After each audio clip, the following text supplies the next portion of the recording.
అన్న నమస్తే.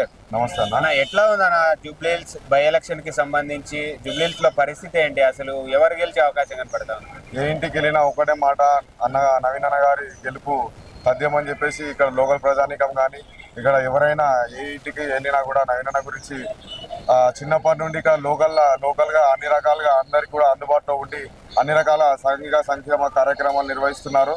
సో దాని గురించి ఈసారి కంపల్సరీ ఇక్కడ కాంగ్రెస్ పార్టీ నుంచి మన నవీన్ అన్న గారు గెలుపు తథ్యం అని చెప్పేసి మేము అందరం భావిస్తున్నాము.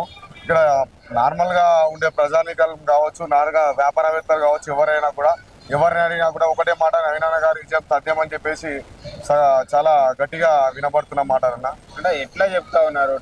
ఏదైతే కాంగ్రెస్ అభ్యర్థి నవీన్ యాదవ్ గారు ఉన్నారో ఎట్లా నెగ్గుతారని అనుకుంటున్నారు మీరు? అంటే ఆయన మీద కొన్ని ఆరోపణలు ఉన్నాయి, ఆయన రౌడీ షీటర్ అని చెప్తా ఉన్నారు, అదని ఇదని కొన్ని సోషల్ మీడియా. ఇదంతా మొత్తం ఫేక్ ప్రచారం అన్న. ఇది పింకీలు డబ్బులతోని మీడియాని కొనుక్కొని వారి ద్వారా లోకల్గా అతని మీద విష ప్రచారం చేస్తున్నారు. ఇందులో 1% కూడా నిజం లేదు. గత 10 సంవత్సరాల పాలనలో టీఆర్ఎస్ గవర్నమెంట్ ఏం చేసింది జూబ్లీహిల్స్ ప్రధానికానికి అనేది చెప్పాల్సిందిగా కోరుచున్నాం మేము. ఎందుకంటే ఇక లోకల్గా వాళ్ళు 10 సంవత్సరాలు పాలించారు, ఒక అభివృద్ధి లేదు. చూడండి ముందుకెళ్తే మీరు ఇక్కడ చూడండి, ఇప్పుడు మీకు ఇక్కడ రోడ్లు లేవు, డ్రైనేజ్ కూడా వ్యస్తంగా ఉంది. మీరు ఇక్కడ లోకల్గా చూడొచ్చు అంటే మీకు ఆఫీస్ అక్కడ కూడా చూడండి. మీరు ఒక డెవలప్మెంట్ లేదండి, ఇక్కడ ఏం లేదు. వాళ్ళ సొంత స్వలాభం గురించి సొంతంగా డబ్బులు లాక్కోవడానికి ఇక్కడ వేరే ఇతర షాప్ల వాళ్ళని కావచ్చు, లోకల్గా వ్యాపారవేత్తలను కాబట్టి ఇబ్బంది పెట్టిన ఘటన అది మొత్తం టీఆర్ఎస్ పార్టీకే చెందుతుంది. అనవసరంగా నవీన్ యాదవ్ అన్న విద్యావంతుడు, అంతేవిధంగా ఒక యువ నాయకుడు, అతని మీద బురద జల్లే ప్రయత్నం చేస్తున్నారు తప్ప ఇందులో ఎలాంటి నిజం లేదని చెప్పేసి నేను అందరికీ మీ మీడియా ద్వారా తెలియజేస్తున్నాను. ఏదైతే బీఆర్ఎస్ రోడ్ షోలు చేస్తూ మీరు కాంగ్రెస్ని గెలిపిస్తే మీ ఇంటి ముందట బుల్డోజర్లు వస్తాయి, మీ ఇంటి మీదకి మమ్మల్ని గెలిపిస్తే మీ ఇంటి ముందులో వచ్చి మంచి కార్లు ఆగుతాయని చెప్పేసి మాట్లాడుతూ ఉన్నారు. అంటే ఎట్లా చూస్తారు ఆ వ్యాఖ్యలను? సార్ ఒక్కడే సార్, మీరు నార్మల్గా ఇప్పుడు ఏదైతే టీఆర్ఎస్ ప్రచారంలో పాల్గొంటున్న నార్మల్ ప్రజానీకాన్ని కూడా వాళ్ళు మీరు ఓటేస్తారని అడిగితే డైరెక్ట్ మేము కాంగ్రెస్ పార్టీకి హస్తం గుర్తుగా ఓటేస్తామని చెప్తున్నారు. డబ్బులు ఇస్తున్నారు కాబట్టి ఆ ఢిల్లీ మేము ప్రచారం చేస్తున్నామండి, అంతే తప్ప మాకు ఎలాంటి టీఆర్ఎస్ పార్టీ మీద మీకు ఎలాంటి అభిప్రాయం లేదు.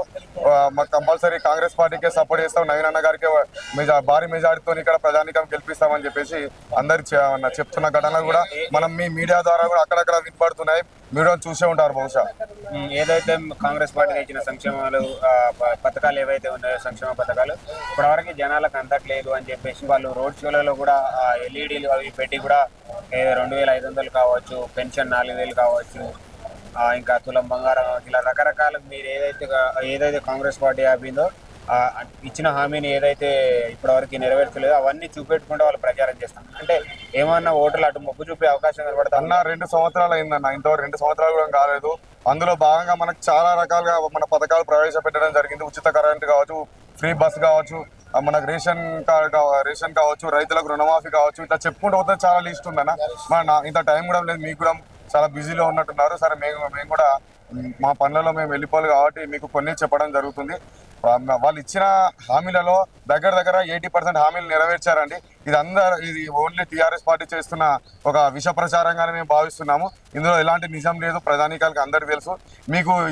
మీకు దీన్ని ఎలా చెప్తారు మన ఓటర్స్ ఓట్ల ద్వారా వాళ్ళని ఓడగొట్టి వాళ్ళకు గట్టి బుద్ధి చెప్తారని, గుణపాఠం చెప్తారని మేము అందరి సభాముఖంగా మేము తెలియజేస్తున్నాము. Subscribe us and press the bell icon for more interesting updates.